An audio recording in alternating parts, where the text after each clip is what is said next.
تشعرون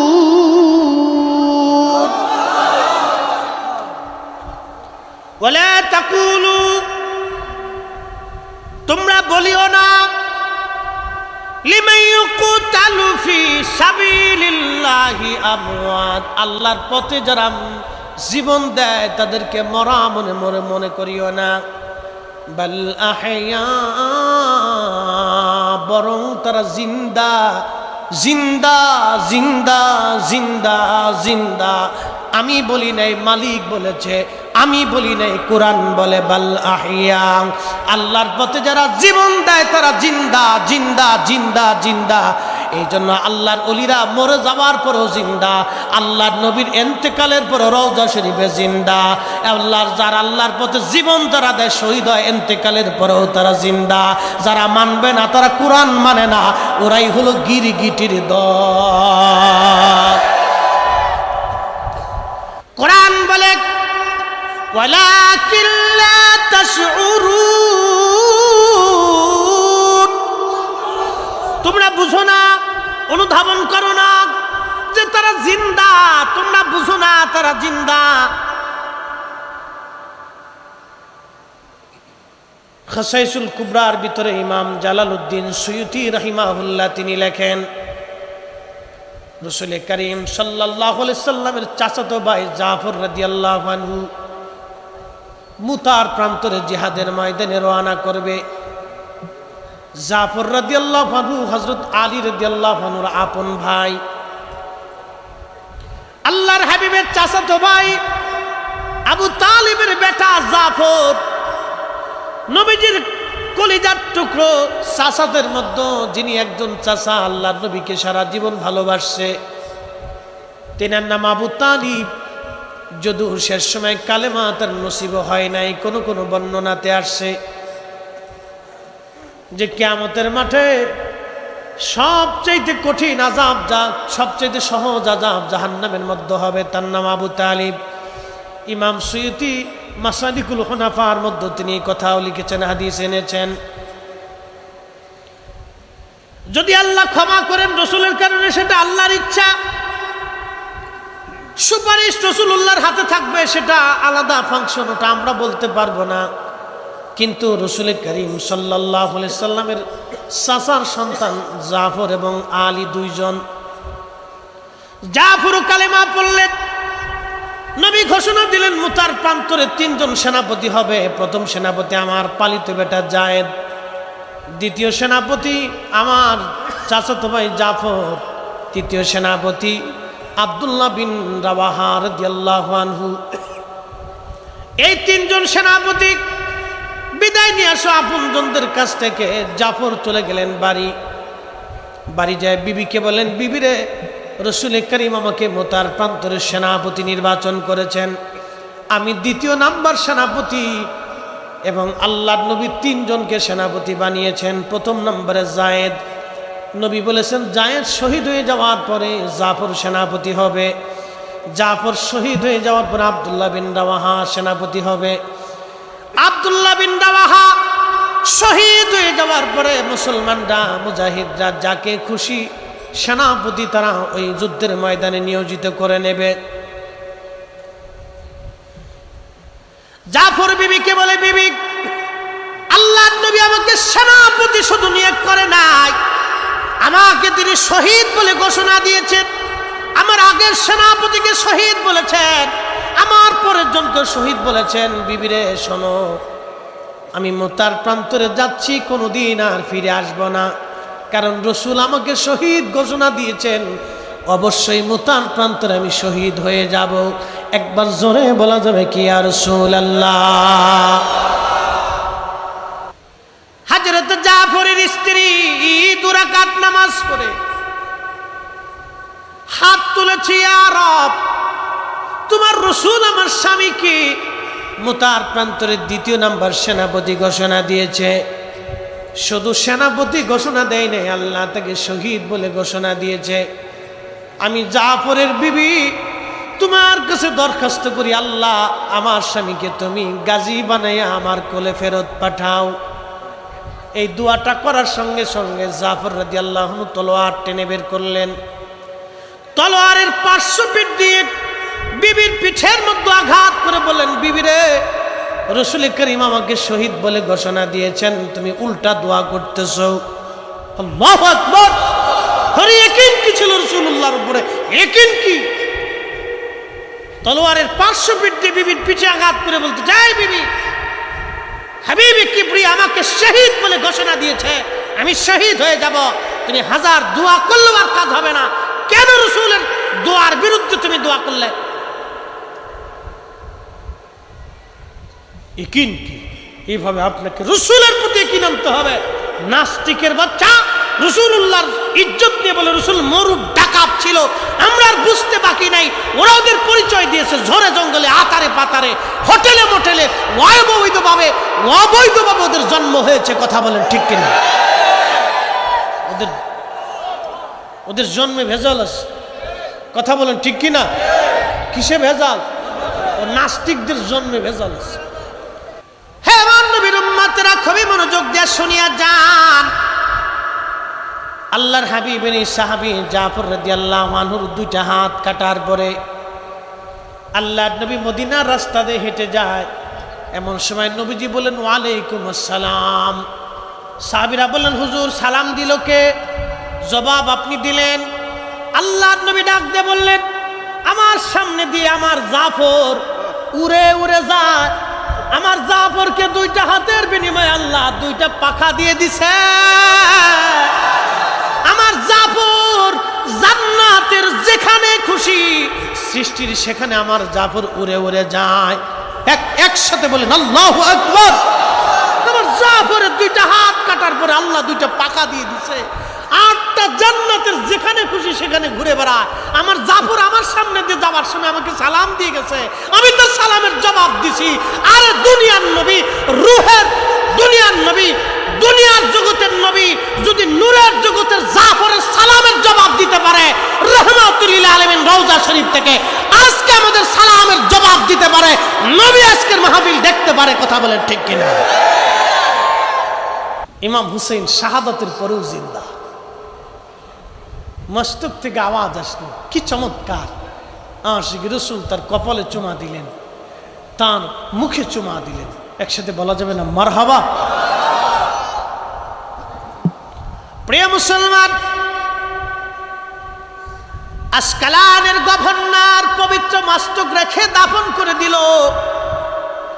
হযরত ইমাম হুসেইন রাদিয়াল্লাহু আনহুর মস্তক 554 হিজরিতে ওই অঞ্চল কাফেররা যখন দখল করে নিল, মিশরের গভর্নর বললেন, 30,000 স্বর্ণ মুদ্রা তোমাদেরকে দিব, ইমাম হুসেইন রাদিয়াল্লাহু আনহুর মস্তক আমরা নিয়ে আসব।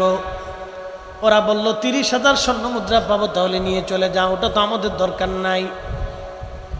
30,000 স্বর্ণ মুদ্রা দিয়ে মিশরের গভর্নর স্বর্ণ সামন্ত নিয়ে জুতা পায়ে দিয়ে না খালি পায়ে গেলেন। একসাথে বলবেন কি মারহাবা? আল্লাহ এশকে রসুল কি জিনিস এদের থেকে শিখে যাবেন। জুতা পায়ে দিলেন না, উনি হুকুম দিলেন প্রত্যেকটা স্বর্ণ যারা ইমাম হুসেইন পবিত্র মস্তক আনতে যাবা কেউ জুতা পায়ে থাকবে না। আওলাদ রসুলের সম্মানে জুতা খুলে ফেলবে, তোমরা খালি পায়ে যাবে। খালি পায়ে যখন ওনার কবর থেকে পবিত্র মাথা ওঠানো হলো, 500 বছর আগে যেইভাবে দাফন করা হয়েছিল, 500 বছর পরে ঠোঁট পর্যন্ত শুকায় নাই, চেহারার লাবণ্যতা নষ্ট হয় নাই, একটা চুল পর্যন্ত পড়ে যায় নাই, চোখের পাওয়ারও নষ্ট হয় নাই। একবার জোরে বলবেন কি মারহাবা? 500 বছর পরে মাটির ভিতরে ইমাম হুসেইন একই রকম পবিত্র মস্তক, চেহারার সৌন্দর্য লাবণ্যতা নষ্ট হয় নাই, নাক নষ্ট হয় নাই, চুল দাড়ি মুবারক নষ্ট হয় নাই, ঠোঁট শুকিয়ে যায় নাই, দাঁত নষ্ট হয় নাই, চোখের সেই লাবণ্যতা নষ্ট হয় নাই, চোখের সেই সৌন্দর্য নষ্ট হয় নাই, সেই রক্ত তখনও ঝরতেছিল। 500 বছর পর ওনার পবিত্র মাথা থেকে জান্নাতের মিশকের ঘেরান আসতেছিল। না হয় না? আরো জোরে, আরো জোরে। তিনি আওলাদে রাসূল, ওনার মহব্বতে আজকে বসে গেছে। কপাল আমার ভালো হবে না, ঘরে শুয়ে থাকবে, ওর ভালো হবে। তার মহব্বতে আসছে। সৈয়দা শাবাব আহলিল জান্নাহ সুলতানে কারবালার মহব্বতে আসছে, যে শহীদ না হলে দ্বীনই খুঁজে পেতেন। ইমাম হুসেইন যদি সেই দিন ইয়াজিদের সাথে বশ্যতা মেনে নিতেন তো ইসলাম হারিয়ে চলে যেত। নবীর উম্মত মিথ্যার কাছে মাথা নত করত। এই জন্য দেখবেন যুগে যুগে যুগে যুগে নবীর উম্মত মিথ্যার কাছে মাথা নত করে নাই, জীবন দিয়েছে কিন্তু মাথা নত করে নাই, ঠিক কিনা? মোহতারাম উপস্থিতি, ইমাম হুসেইন রাদিয়াল্লাহু আনহু জীবনের ছোট্ট ঘটনা আপনাদের সামনে উপস্থাপন করলাম। মদিনার মানুষ পরের বছর বিদ্রোহ ঘোষণা করল। ইয়াজিদ তার সৈন্য মুসলিম ইবনে উকবাকে পাঠিয়ে দিলেন, ঘোষণা দিলেন, যা 3 দিন মদিনার মানুষকে ডাকবি আমার বায়াতের জন্য। যদি মদিনার মানুষ আমার বায়াত না মানে 3 দিন মদিনাকে হালাল করবি, যা খুশি তাই মদিনাতে করবি, যত মানুষ পাবি হত্যা করবি, যত নারী পাবি ধর্ষণ করবি। আমার দিকে তাকান, ইতিহাস বড় নির্মম। এই 3 দিনকে হাররা দিবস বলা হয়। হাররা ইতিহাসে, তারিখে, সিরাতে, হাদিসে নববীর ভাষাতে হাররা হাররা। কিবার তাবিঈন, তাবিঈনদের যিনি শিরোতাজ ছিলেন সাইদ ইবনুল মুসাইয়িব রাদিয়াল্লাহু আনহু, সাহাবী না কিন্তু তাবিঈদের মধ্যে সর্বশ্রেষ্ঠ তাবিঈ। আল্লাহু আকবার। আহা, তিনি ইয়াজিদের সৈন্যরা মদিনায় নবীর মসজিদে 3 দিন আযান দেয়, মসজিদ নবীর বারান্দায় 3 দিন ঘোড়া গাধা বেঁধেছিল, মসজিদে নবীতে 3 দিন জামাত হয় নাই, কোনো কাফিরে কাজ করে নাই। আজকে যদি মার্কিন প্রশাসন, পৃথিবীর সব খ্রিস্টানরা ঘোষণা দেয় আমরা মদিনা আক্রমণ করে দখল করে নিব, আল্লাহর কসম করে বলি, মালিকের কসম করে বলি, 1 ফোঁটা রক্ত থাকা অবস্থায় আমরা মুসলমান 1 সেকেন্ডের জন্য বসে থাকবো না। কথা বলেন ঠিক কিনা? মদিনায় 10,000 মুসলমান তারা হত্যা করলো, 80 জন সাহাবী তারা মেরে ফেললো। কল্পনা করতে পারবেন, 80 জন সাহাবী তারা মেরে ফেললো। 1 জন 2 জন সাহাবী মারে নাই, 80 জন সাহাবী মারছিল। রাসূলুল্লাহর 80 জন সাহাবী। আচ্ছা আপনারা বলেন, এখন যদি সৌদি আরবে আল্লাহর নবী সাহাবীর দেহ মোবারক খুঁজে পাওয়া যায়, আর সৌদি সরকার যদি বলে এই সাহাবীর পবিত্র দেহ আমি বাংলাদেশে দেখার জন্য পাঠাবো, 3 দিন বাংলাদেশে সাহাবীর লাশ পরিদর্শন করানো হবে। এই সাহাবী দেখার জন্য বাংলাদেশের কোটি কোটি মানুষ দেখার জন্য দৌড়ায় যাবে। কথা কোন ঠিক কিনা? সাহাবী দেখার জন্য আমাদের কলিজায় যদি এত মহব্বত থাকে, 80 জন সাহাবী যারা হত্যা করলো, আপনি তার মসজিদের মধ্যে বসে প্রশংসা করেন, আর আমি তাকে চুমা দিব নাকি? সারা রাত্র যদি এইভাবে বর্ণনা করি তো বর্ণনা শেষ হবে না। ইয়াজিদের কুকীর্তি বেশি দিন টিকতে পারে নাই। আরে ইয়াজিদ বেশি দিন বাঁচতে পারে নাই। সে ভেবেছিল সাম্রাজ্য আমার চিরদিন টিকে থাকবে না, তার সাম্রাজ্য বেশি দিন আল্লাহ টিকায় নাই। নবীজি হাদিসে কারিমাতে সহিহ বুখারীতে বলতেন, হালাকাতু উম্মতি আলা ইয়াদাই গিলমাতিন মিন কুরাইশ। কুরাইশ বংশের যুবকের মাধ্যমে আমার উম্মত ধ্বংস হয়ে যাবে। হাদিস আবু হুরায়রা রাদিয়াল্লাহু আনহু বর্ণনা করেছেন। আল্লামা ইমাম হযরত আসকালানী আশ-শাফিঈ সহিহুল বুখারীর শরহে বুখারীর মধ্যে তিনি লিখতেছেন, হযরত আবু হুরায়রা প্রত্যেক বাজারে বাজারে যাইতেন আর দোয়া করতেন, আল্লাহুম্মা লা তুদরিকনি সানাতুস সিদ্দিন ওয়ালা ইমারাতুস সিবিয়ান। আল্লাহ তুমি আমাকে 60 হিজরির যুবকের শাসন থেকে তুমি আমাকে বাঁচাও। মুহাদ্দিস সাহাবী আবু হুরায়রা দোয়া করতেন, আল্লাহুম্মা লা তুদরিকনি সানাতুস সিদ্দিন ওয়ালা ইমারাতুস সিবিয়ান। আল্লাহ আমাকে 60 হিজরির যুবকের শাসন থেকে তুমি আমাকে বাঁচাও। আবু হুরায়রা ইন্তেকাল করলেন 59 হিজরিতে। উনি দোয়া করতেন, আল্লাহ 60 হিজরির যুবকের শাসন থেকে তুমি আমাকে বাঁচাও। ইমাম হযরত আসকালানী লেখেন, ইয়াজিদ ক্ষমতা গ্রহণ করলো 60 হিজরিতে, কারবালার ঘটনা 61 হিজরিতে সংঘটিত হলো। নবী বলতেন, হালাকাতু উম্মতি আলা ইয়াদি খিলমাতিন মিন কুরাইশ, কুরাইশ বংশের যুবকের মাধ্যমে আমার উম্মত ধ্বংস হবে। আল্লাহর নবীর এই হাদিস থেকে আবু হুরায়রার দোয়া থেকে বোঝা গেল সেই যুবক অন্য কেউ না, সেই যুবকের নাম Yazid. Yazid Yazid Yazid Yazid, সেই নিকৃষ্ট যুবকের নাম ইয়াজিদ। 60 হিজরিতে ক্ষমতায় বসেছিল, 35 বছর বয়সে ক্ষমতা গ্রহণ করেছিল।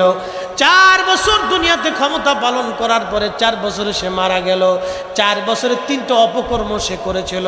1 নম্বরে ইমাম হুসেন সব পরিবারে হত্যা করলো। 2 নম্বরে মক্কাতুল মুকাররমা মদিনাতুল মুনাওয়ারা আক্রমণ করে 3 দিন মদিনাকে হত্যাযোগ্য এবং হালাল ঘোষণা করলো।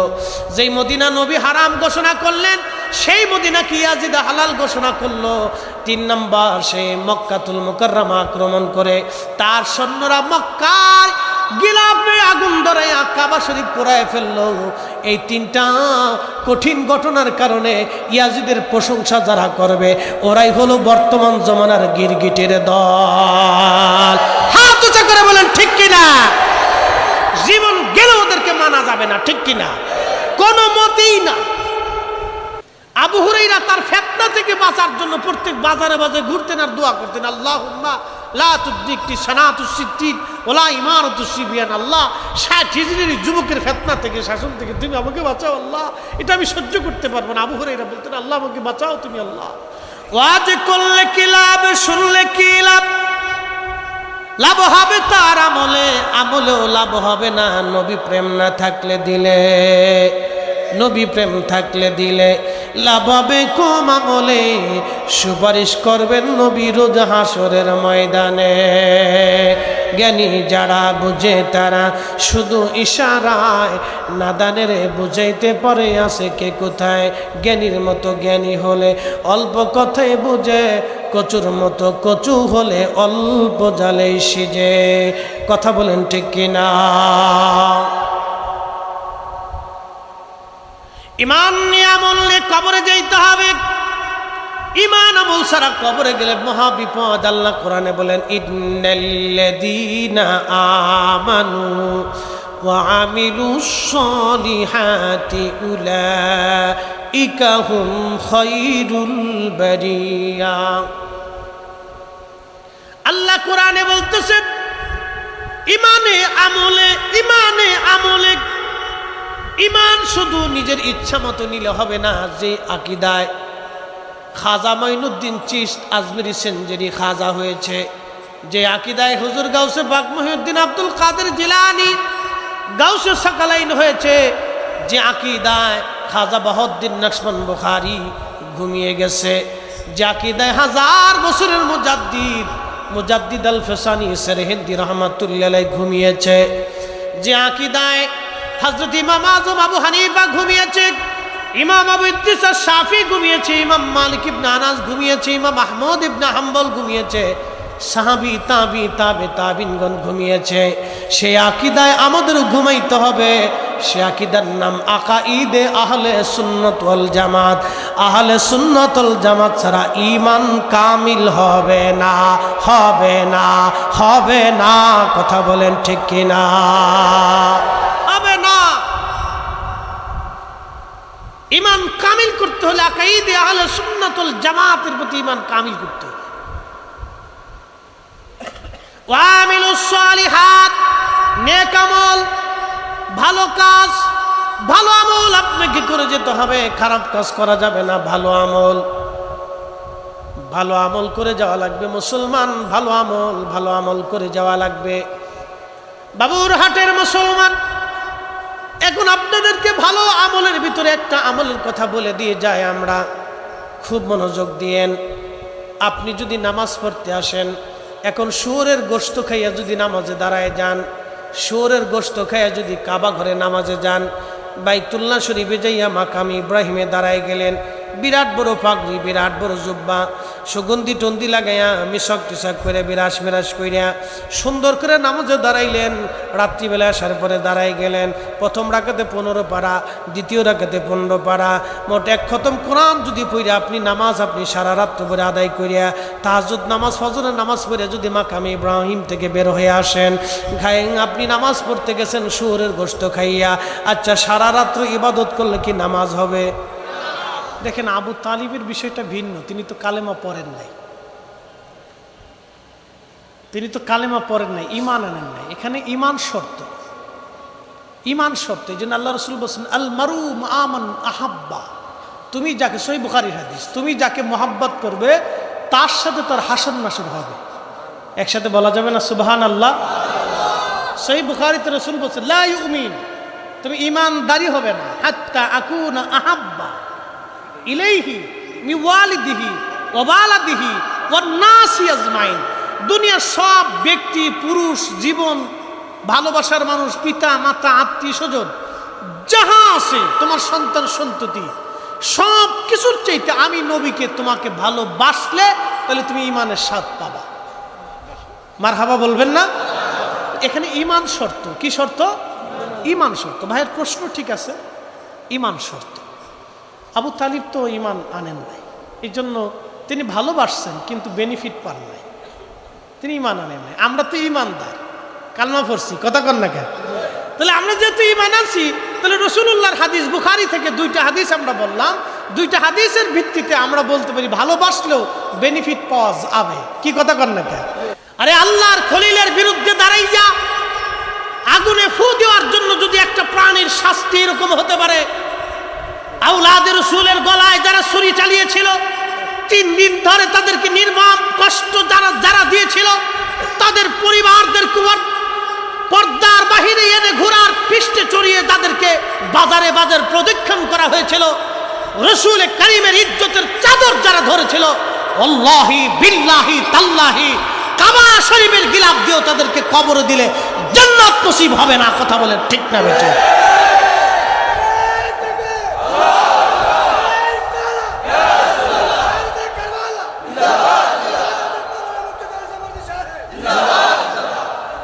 আমাদের দেশে এক প্রকার নিমক হারাম বেরিয়েছে। এরা মসজিদে বৈশা ইমাম হুসাইনের কারবালার মাসে ইয়াজিদের প্রশংসা করে। কি কথা বলেন, আসে না? ও মুসলমান, 1450 বছর পরে এসে আহলে বাইত রাসূলের বিরুদ্ধে শাহরুল্লাহিল মুহররম, পবিত্র মুহররম মাসে, ইমাম হুসাইনের শাহাদাতের মাসে, আহলে বাইতের কষ্টের মাসে দুশমনে রাসূল ইয়াজিদের পক্ষ নিয়ে খুদার ঘরের মিম্বরে বসে যারা ওয়াজ করে, ওরাই হলো বর্তমান জমানার মানবরূপী গিরগিটির দল।